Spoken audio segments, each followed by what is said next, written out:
There's more than 7...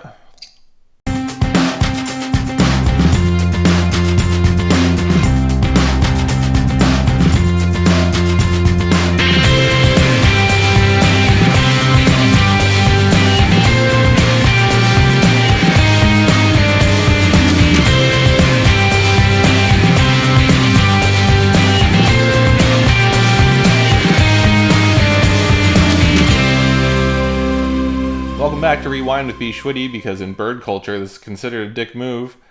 This week we're going to do some varietal focus again, and we're going to do something fun.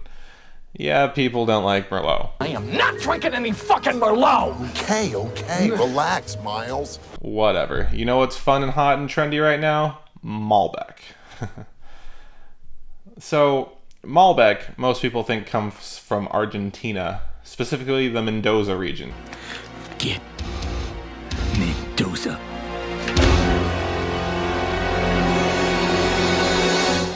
Mendoooozzzaaaaa! But it's had its origins in France. What most people don't know is that it's one of the 5 noble red grape varietals of the Bordeaux region, mainly used to blend these days since production of the grape has diminished over the past half century, and it is the primary grape of the Cahors region. I don't know why I put a Spanish flair on that, but it's still a French region. It's in the southwest corner of France. I also don't know why I said France instead of France.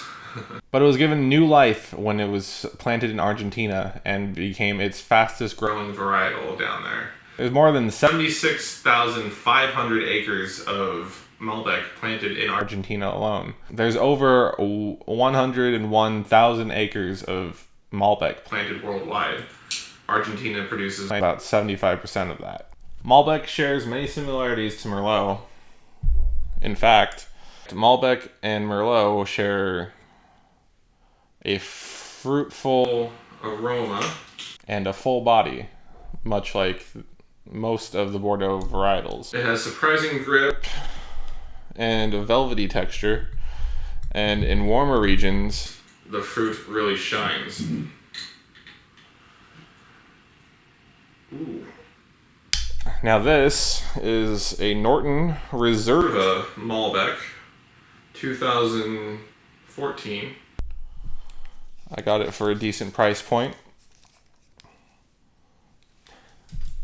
Now, we like to do some blind tastings, and every time we don't know what a wine is, we'll say it is an Argentine Malbec, just because they're always throwing us off.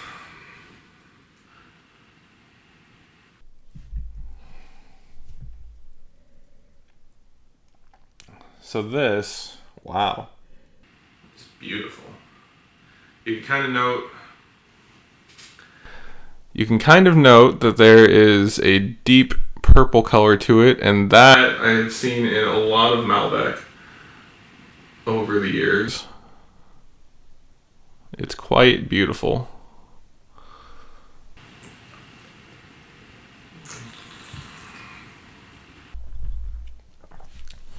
Now, I was saying the Argentine Malbec tends to be very fruitful. This still has a slight bit of tannin to it, whereas the French Malbec from the Cahors region tends to be a little bit gamey, more old world, obviously, and a fuller experience in other ways, but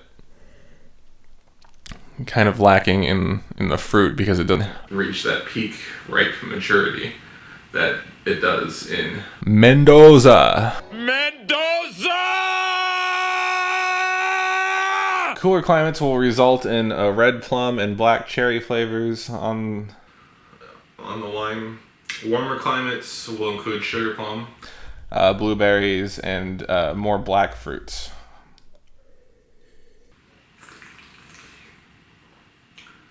The Argentine profile is generally, if you're getting from a higher elevation, you'll find higher acidity and more tannin. and some additional floral notes and herb qualities. Now this Norton from Mendoooozzzaaaaa. Bodega Norton, excuse me.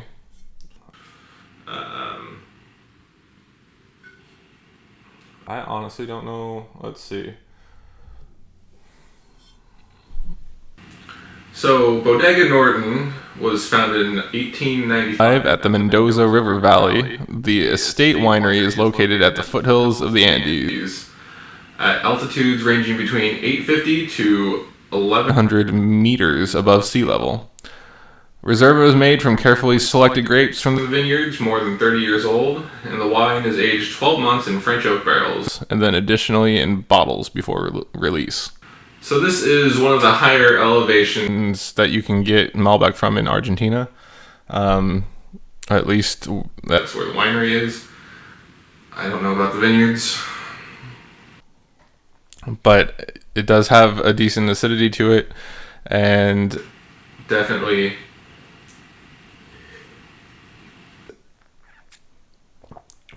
there are some floral and herbal qualities to it.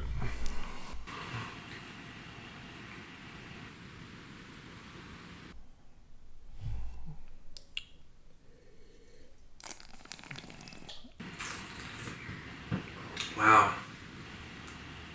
I like that.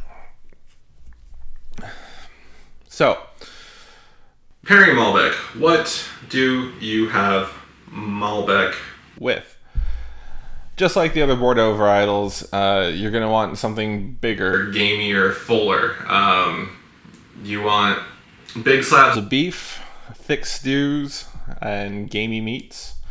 You want richer root vegetables like carrots, parsnips, and rutabaga is a suggested pairing from Master Som Evan Goldstein. And surprisingly, blue cheese will go well with a Cahors Malbec, whereas this right here will pair well with Gorgonzola.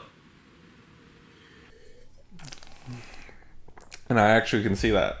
I don't have any Gorgonzola prepared today, but if I did, damn, I think it would actually play pretty well. The American style, the Argentine style are kind of similar. You'll get more fruits. Sometimes they'll be a little bit longer aged than this 12-month bottle here if you go with an American. Californian Malbec. I think Malbec grows really well in our country as well. The fruit definitely comes forward. It gets that time to mature, but at the same time, still has a fuller aesthetic to it than just the straightforward Argentine Malbec. But I think the reason why people like Argentine Malbecs, and remember it's Argentine, not Argentinian or Argentinian. I've spoke to many people from Argentina. There's no such thing as an Argentinian. It's Argentine. Anyways, I think I know why people like Argentine Malbecs, and that is because they're light, they're fruitful, they're very similar to Zinfandel if you really think about it. Big fruit, decent alcohol. This one here is 13.5.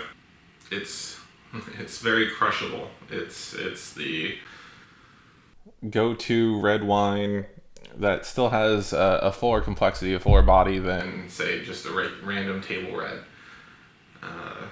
It's a great go-to. I highly recommend it. And it also has spice characteristics like you'd find in a Zin. So, do you like Argentine Malbecs? Do you like Malbecs from all over the world? Let us know in the comments below. Thanks for joining me for a little bit of wine knowledge.